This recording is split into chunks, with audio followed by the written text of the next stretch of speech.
ಕೇಂದ್ರ ಗೃಹ ಸಚಿವ ಅಮಿತ್ ಶಾ ಅವರು ಏನಿದ್ದಾರೆ, ಅವರು ಜಾಫರ್ ಇದ್ದಂತೆ ಎನ್ನುವಂತಹ ಮಾತು ಕೇಳಿ ಬರ್ತಾ ಇದೆ. ಯಾಕೆ ಈ ರೀತಿಯಾಗಿ ಹೇಳಿದರು? ಪ್ರಧಾನಿ ಮೋದಿ ಅವರೇ ಸ್ವಲ್ಪ ನೀವು ಎಚ್ಚೆತ್ತುಕೊಳ್ಬೇಕು, ಎಚ್ಚರದಿಂದ ಇರಿ ಒಂದು ವಿಚಾರದಲ್ಲಿ ಅಂತ ಹೇಳ್ತಾ ಇದ್ದಾರೆ. ಯಾಕೆ ಗೃಹ ಸಚಿವರನ್ನು ಯಾಕೆ ಅವರು ಈ ರೀತಿಯಾಗಿ ಹೇಳ್ತಾ ಇದ್ದಾರೆ? ಪ್ರಧಾನಿ ಮೋದಿ ಅವರು ಇದರಿಂದ ಸ್ವಲ್ಪ ಎಚ್ಚರದಿಂದ ಇರಬೇಕು ಅಂತ ಹೇಳ್ತಾ ಇದ್ದಾರೆ. ಪಶ್ಚಿಮ ಬಂಗಾಳದ ಸಿಎಂ ಮಮತಾ ಬ್ಯಾನರ್ಜಿ ಅವರು ಎಚ್ಚರಿಕೆಯನ್ನು ಕೊಟ್ಟಿದ್ದಾರೆ. 1757ರಲ್ಲಿ ಮೀರ್ ಜಾಫರ್ ಮಾಡಿದ ಒಂದು ದ್ರೋಹದ ಪ್ರಕರಣ ಏನಿದೆ, ಅದು ಭಾರತದ ಇತಿಹಾಸದಲ್ಲಿ ಶಾಶ್ವತವಾಗಿ ಉಳಿದು ಹೋಗ್ಬಿಟ್ಟಿದೆ. ಮುಂದೆ ಒಂದು ದಿನ ನಿಮಗೂ ಕೂಡ ಇದೇ ರೀತಿಯ ಒಂದು ಪರಿಸ್ಥಿತಿ ಆಗುತ್ತೆ. ಎಚ್ಚರಿಕೆಯಿಂದಿರಿ, ಹುಷಾರಾಗಿರಿ. ಕೇಂದ್ರ ಸರ್ಕಾರದಲ್ಲಿ ಅಮಿತ್ ಶಾ ಏನಿದ್ದಾರೆ, ಹಂಗಾಮಿ PM ರೀತಿ ವರ್ತನೆ ಮಾಡ್ತಾ ಇದ್ದಾರೆ. ಅಮಿತ್ ಶಾ ಮೇಲೆ ಹೆಚ್ಚು ನಂಬಿಕೆ ಇಡಲು ನೀವು ಹೋಗಬೇಡಿ.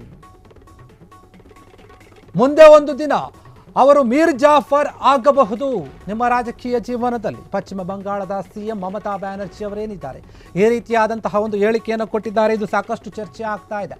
ಕೇಂದ್ರ ಗೃಹ ಸಚಿವ ಆಗಿರುವಂತಹ ಅಮಿತ್ ಶಾ ಅವರು ಜಾಫರ್ ಇದ್ದಂತೆ ಅಂತ ಹೇಳಿ ಒಂದು ವಿವಾದಾತ್ಮಕ ಹೇಳಿಕೆ ಹೇಳಿದ್ದಾರೆ. ಯಾಕಂದ್ರೆ ನೋಡಿ, ಎಷ್ಟೋ ಬಾರಿ ನಾವು ಗಮನಿಸ್ತೀವಿ, ನಮ್ಮ ಜೊತೆ ಇದ್ದವರೇ ನಮಗೆ ಕತ್ತಿ ಮಸಿಯುವಂಥ ಕೆಲಸವನ್ನು ಮಾಡ್ತಾರೆ. ನಮ್ಮ ಜೊತೆ ಇದ್ದವರೇ ನಮ್ಮ ಅಧಿಕಾರವನ್ನು ಕಸಿಗೊಳ್ಳುವಂಥ ಕೆಲಸವನ್ನು ಮಾಡ್ತಾರೆ. ನಮ್ಮ ಜೊತೆ ಇದ್ದವರೇ ನಮಗೆ ಗುಂಡಿ ತೋಡುವಂತಹ ಕೆಲಸಗಳನ್ನು ಮಾಡ್ತಾರೆ. ಅದಕ್ಕೋಸ್ಕರ ಯಾವತ್ತೂ ಕೂಡ ನಾವು ಎಚ್ಚರಿಕೆಯಿಂದ ಇರಬೇಕು. ಅದಕ್ಕೆ ಮೋದಿ ಅವರೇ ನೀವು ಕೂಡ ಎಚ್ಚರಿಕೆಯಿಂದ ಇರಿ. ಅಮಿತ್ ಶಾ ಅವರು ಏನಿದ್ದಾರೆ, ಅವರು ಹಿಂದೆ ಏನು ಆಗಿತ್ತು ಒಂದು ಘಟನೆ, ಆ ಘಟನೆಯ ರೀತಿಯಲ್ಲಿ ನಿಮ್ಮ ಒಂದು ಜೀವನದಲ್ಲಿಯೂ ಕೂಡ, ರಾಜಕೀಯ ಜೀವನದಲ್ಲಿಯೂ ಕೂಡ ಆಗಬಹುದು. ಯಾಕಂದರೆ ನಿಮಗೆ ನೆನಪಿದೆಯಾ, 1757ರಲ್ಲಿ ಮೀರ್ ಜಾಫರ್ ಮಾಡಿದಂತಹ ಒಂದು ದ್ರೋಹದ ಒಂದು ಹಗರಣ ಏನಿದೆ, ಅದು ನೆನಪಿದ್ರೆ ನಿಮಗೆ ಗೊತ್ತಾಗುತ್ತೆ. ಯಾಕಂದರೆ ಈ ಒಂದು ಘಟನೆ ಭಾರತದ ಇತಿಹಾಸದಲ್ಲಿ ಅಚ್ಚಳಿಯದೆ ಶಾಶ್ವತವಾಗಿ ಉಳಿದು ಹೋಗ್ಬಿಟ್ಟಿದೆ. ಮುಂದೆ ಒಂದು ದಿನ ನಿಮಗೂ ಕೂಡ ಇದೇ ಗತಿ ಬರಬಹುದು. ನೀವು ನಂಬಿದವರಿಂದ, ನಿಮ್ಮ ಜೊತೆ ಇದ್ದವರಿಂದಾನೇ ನಿಮಗೆ ಮೋಸ ಆಗಬಹುದು. ನೀವು ಎಚ್ಚರಿಕೆಯಿಂದ ಇರಿ. ಯಾಕಂದರೆ ಅಮಿತ್ ಶಾ ಅವರು ಈಗ ಬರೀ ಗೃಹ ಮಂತ್ರಿ ಥರ ವರ್ತನೆ ಮಾಡ್ತಾ ಇಲ್ಲ, ಒಂದು ರೀತಿಯಲ್ಲಿ ಹಂಗಾಮಿ PM ಅಂದರೆ ಹಂಗಾಮಿ ಪ್ರಧಾನಮಂತ್ರಿಯ ರೀತಿ ವರ್ತನೆ ಮಾಡ್ತಾ ಇದ್ದಾರೆ. ನೀವು ಸ್ವಲ್ಪ ಹುಷಾರಾಗಿರಿ. ಎಲ್ಲೋ ಒಂದು ಕಡೆ ಪ್ರಧಾನಿ ಮಂತ್ರಿಯ ಒಂದು ಸ್ಥಾನಕ್ಕೇನೆ ಧಕ್ಕೆ ಇದೆ. ಪ್ರಧಾನಿ ಮಂತ್ರಿಯ ಒಂದು ಸ್ಥಾನವನ್ನು ಅಮಿತ್ ಶಾ ಅವರು ಕಸಿದುಕೊಳ್ಳುವಂತಹ ಒಂದು ಪ್ರಯತ್ನವನ್ನು ಮಾಡ್ತಾ ಇದ್ದಾರೆ ಅನ್ನೋ ರೀತಿಯಲ್ಲಿ ಈಗ ಮಮತಾ ಬ್ಯಾನರ್ಜಿ ಅವರು ಹೇಳಿದಂತೆ ಕಾಣ್ತಾ ಇದೆ. ಪಶ್ಚಿಮ ಬಂಗಾಳದ CM ಆಗಿರುವಂತಹ ಮಮತಾ ಬ್ಯಾನರ್ಜಿ ಅವರು ಏನಿದ್ದಾರೆ, ಈ ರೀತಿಯಾದಂತಹ ಒಂದು ಎಚ್ಚರಿಕೆಯನ್ನು ಪ್ರಧಾನಿ ಮೋದಿ ಅವರಿಗೆ ಕೊಟ್ಟಿರುವಂಥದ್ದು. ಅದು ಯಾರ ವಿಚಾರದಲ್ಲಿ? ಅಮಿತ್ ಶಾ ವಿಚಾರದಲ್ಲಿ. ಅಮಿತ್ ಶಾ ಎರಡೂ ತಲೆಯ ವ್ಯಕ್ತಿ ಇದ್ದಂತೆ. ಅವರ ಮನಸ್ಸಿನಲ್ಲಿ ಒಂದು ವಿಚಾರ ಇದ್ದರೆ ಹೊರಗಡೆ ಒಂದು ವಿಚಾರವನ್ನು ಹೇಳುತ್ತಾರೆ. ಅದಕ್ಕೆ ಸಾಕ್ಷಿ ಮೀರ್ ಜಾಫರ್ ಅವರ 1757ರ ಒಂದು ಪ್ರಕರಣ ದ್ರೋಹ, ಅದು ಸಾಕ್ಷಿ. ಅದಕ್ಕೆ ಇದನ್ನು ನೆನಪಲ್ಲಿಟ್ಕೊಳ್ಳಿ. ನಿಮ್ಮ ಜೊತೆ ಇರ್ತಾರೆ, ನಿಮ್ಮ ಸರ್ಕಾರದಲ್ಲಿದ್ದಾರೆ, ಅವರು ನಿಮಗೆ ದ್ರೋಹ ಮಾಡಬಹುದು. ಯಾಕಂದರೆ ಎಷ್ಟೋ ಒಂದು ಈ ರೀತಿಯ ಘಟನೆಗಳಾಗಿವೆ. ಅದಕ್ಕೆ ಒಂದು ಉದಾಹರಣೆಯನ್ನು ಕೊಟ್ಟು ಕೂಡ ಹೇಳಿರುವಂಥದ್ದು ಮಮತಾ ಬ್ಯಾನರ್ಜಿ ಅವರು.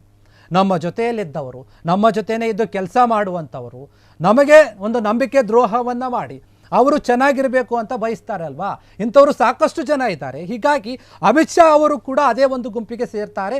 ನಿಮ್ಮ ಮೇಲೆ ಏನಾದರೂ ಅವರು ಒತ್ತಡ ಹೇರುವಂತಹ ಒಂದು ಸಾಧ್ಯತೆ ಇರಬಹುದು, ಅಥವಾ ನಿಮ್ಮ ಒಂದು ಸ್ಥಾನವನ್ನೇ ಕಸಿದುಕೊಂಡು ಅವರೇ ಒಂದು ಪ್ರಧಾನಮಂತ್ರಿಯ ಒಂದು ಸ್ಥಾನಕ್ಕೆ ಕೂರುವಂತಹ ಒಂದು ವಿಚಾರ ಆಗಿರಬಹುದು. ಆ ರೀತಿಯ ಒಂದು ಮನಸ್ಥಿತಿ ಕೂಡ ಇರಬಹುದು. ನೀವು ಯಾವುದಕ್ಕೂ ಕೂಡ ಸ್ವಲ್ಪ ಹುಷಾರಾಗಿರಿ, ಎಚ್ಚರಿಕೆಯಿಂದ ಇರಿ, ಯೋಚನೆ ಮಾಡಿ. ನೀವು ಅಮಿತ್ ಶಾ ಅವರು ಹಂಗಾಮಿಯ ಒಂದು PM ಏನಿದ್ದಾರೆ, ಹಂಗಾಮಿ PM ಥರ ವರ್ತನೆ ಮಾಡ್ತಾ ಇದ್ದಾರೆ. ನರೇಂದ್ರ ಮೋದಿ ಬಿಟ್ಟರೆ ನಾನೇ ನೆಕ್ಸ್ಟ್ PM ಅನ್ನೋ ರೀತಿಯಲ್ಲಿ ವರ್ತನೆ ಮಾಡ್ತಾ ಇದ್ದಾರೆ. ನೀವು ಎಚ್ಚರಿಕೆಯಿಂದ ಇರಿ ಅಂತ ಹೇಳಿ ಮಮತಾ ಬ್ಯಾನರ್ಜಿ ಅವರು ಒಂದು ಎಚ್ಚರಿಕೆಯನ್ನು ಕೊಡ್ತಾ ಇದ್ದಾರೆ ಪ್ರಧಾನಿ ನರೇಂದ್ರ ಮೋದಿ ಅವರಿಗೆ. ಕೇಂದ್ರ ಸಚಿವ ಅಮಿತ್ ಶಾ ಅವರೇನಿದ್ದಾರೆ, ಗೃಹ ಸಚಿವ, ಅವರು ಜಾಫರ್ ಇದ್ದಂತೆ ಎನ್ನುವಂತಹ ಮಾತನ್ನು ಕಡಾಖಂಡಿತವಾಗಿ ಹೇಳಿದ್ದಾರೆ. ತಮ್ಮ ಅಭಿಪ್ರಾಯವನ್ನು ಹೇಳಿದ್ದಾರೆ. ಯಾಕಂದರೆ ನಂಬಿಕೆ ದ್ರೋಹವನ್ನು ಮಾಡಬಹುದು.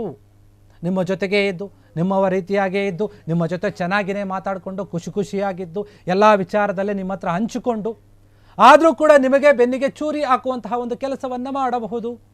ಇತಿಹಾಸದ ಒಂದು ಪುಟಗಳಲ್ಲಿ ಈ ರೀತಿಯಾದಂಥ ಘಟನೆಗಳು ಉಲ್ಲೇಖ ಆಗಿದೆ, ಶಾಶ್ವತವಾಗಿ ಉಳಿದಿದೆ.